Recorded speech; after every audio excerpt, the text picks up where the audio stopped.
بسم اللہ الرحمن الرحیم نحمدہ و نصلی علی رسولہ الکریم اما بعد 15 روزہ اسلامی عقائد کورس کے دوسرے حصے کا 7واں عنوان ہے ختم نبوت۔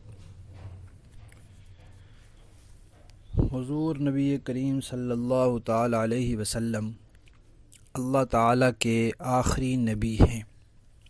آپ کے بعد نہ کسی کو اب تک نبوت ملی ہے اور نہ آئندہ ملے گی۔ یعنی اللہ تعالیٰ نے حضرت آدم علیہ السلام سے نبوت کا جو سلسلہ شروع کیا تھا وہ نبی کریم صلی اللہ علیہ وسلم پر پورا ہو گیا ہے۔ اب اس میں کسی قسم کی کوئی کمی باقی نہیں ہے۔ اب اور کسی شخص کو اللہ تعالیٰ نبی نہیں بنائیں گے۔ آپ صلی اللہ علیہ وسلم کے بعد حضرت عیسیٰ علیہ السلام آئیں گے تو صحیح، لیکن ان کو پہلے ہی اللہ تعالیٰ نے نبی بنا دیا تھا۔ اب بھی وہ نبی ہی ہوں گے۔ اب جب وہ دنیا میں تشریف لائیں گے نبی ہی ہوں گے، لیکن نبوت ان کو آپ صلی اللہ علیہ وسلم کی دنیا میں آنے سے پہلے مل گئی تھی۔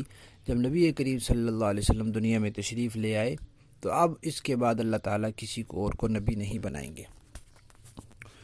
اور جیسے عقیدہ توحید کا مطلب یہ ہے کہ اللہ تعالیٰ اپنی ذات کے اعتبار سے بھی اکیلے ہیں اور مخصوص خدائی صفات کے اعتبار سے بھی اکیلے ہیں، تو اسی طرح نبوت اور ختم نبوت کا مطلب بھی یہ ہے کہ جیسے جن لوگوں کو اللہ تعالیٰ نے نبی بنایا ہے، جن ہستیوں کو اللہ تعالیٰ نے نبی بنایا ہے، ان کے علاوہ اور کوئی نبی نہیں ہے، تو نبوت کی جو مخصوص صفات ہوتی ہیں وہ بھی ان ہستیوں کے علاوہ اور کسی کو نہ ملی ہیں نہ ملیں گی۔ یعنی معصوم ہونا، انسانوں میں کسی کا معصوم ہونا، یہ نبوت کی خاص صفت ہے، یہ نبی کے علاوہ کسی کو نہیں ملتی۔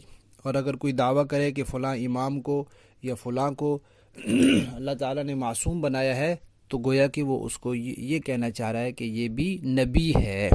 تو کسی کو معصوم کہنا گویا کہ اس کو نبی کہنے کے برابر ہے۔ اسی طرح جو شرعی احکامات کی وحی ہوتی ہے یہ صرف نبیوں پر اترتی ہے، اور اگر کوئی کہے کہ ہمارے اماموں پر بھی شرعی احکامات کی وحی اترتی ہے یا اترتی تھی، تو یہ بھی ان کے لیے نبوت کا مرتبہ ثابت کرنے والی بات ہے۔ تو نبی کریم صلی اللہ علیہ وسلم کے بعد کسی کو نبی کہنا یا کسی کے بارے میں یہ عقیدہ رکھنا کہ وہ معصوم ہے یا یہ کہ اس پر شرعی احکامات کی وحی اترتی ہے، یہ سب چیزیں ختم نبوت کے خلاف ہیں۔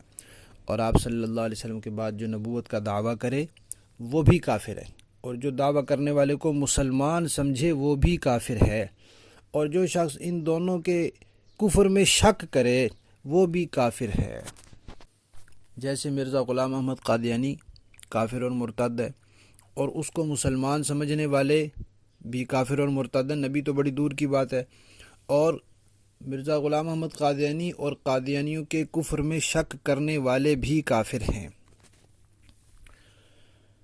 نبی کریم صلی اللہ علیہ وسلم کو جو ختم نبوت حاصل ہے یہ زمانی بھی ہے، یعنی آپ کے بعد قیامت تک ہر زمانے کے لیے آپ کی نبوت ہے۔ یہ ختم نبوت مکانی بھی ہے کہ ہر علاقے اور ہر جگہ کے لیے آپ کی نبوت ہے، صرف عرب کے لیے نہیں ہے۔ اور یہ ختم نبوت مرتبی بھی ہے کہ آپ کی نبوت کا مرتبہ سب انبیاء سے بلند ہے۔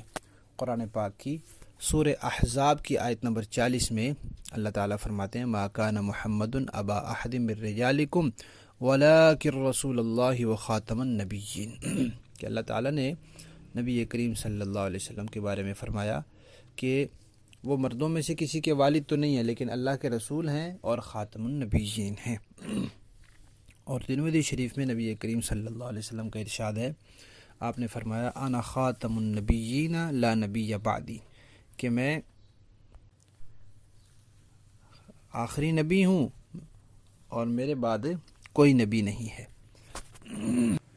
اور ایک روایت میں آپ صلی اللہ علیہ وسلم نے فرمایا کہ میری مثال ایسے ہے جیسے ایک محل تھا، وہ مکمل تعمیر ہو گیا، صرف ایک اینٹ کی جگہ باقی بچی تھی، اب وہ اینٹ میں ہوں، اب میرے بعد نبوت کا محل جو ہے وہ پورا ہو گیا ہے، اب اس میں مزید کسی کی گنجائش نہیں ہے۔